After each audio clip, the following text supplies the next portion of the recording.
Farm നമ്മളെ കർണാടകയിലെ മഹേഷിന്റെ അച്ഛനാണ്. ചിക്കണ്ണന്റെ സ്ഥലമാണ് ഇത്. കംപ്ലീറ്റ് 19 ഏക്കർ സ്ഥലമുണ്ട്. മഞ്ഞൾ കൃഷിയാണ്. മഞ്ഞൾ കൃഷി എങ്ങനെ ലാഭകരമാക്കുന്നുള്ളതിന്റെ തെളിവ് അതുണ്ടോ?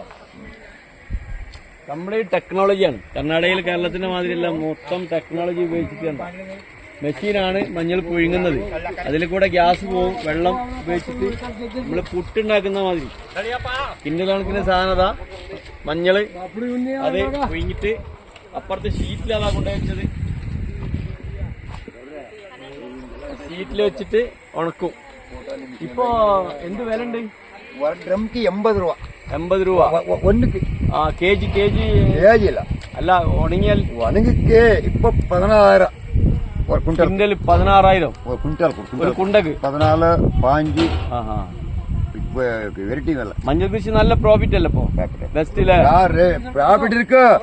வேலை நிலையத்துல எங்க இருக்கு கையில. എന്നാലും ഓക്കെ മനസ്സിലായില്ലേ? അപ്പൊ കൃഷി ലാഭമാണ്. കൃഷി ഒരിക്കലും നമുക്ക് നഷ്ടം ഉണ്ടാവില്ല. ചെയ്യണം, മര്യാദക്ക് ചെയ്ത് കഴിഞ്ഞാൽ നല്ല ലാഭമുള്ള പരിപാടിയാണ് കൃഷി. Okay, by.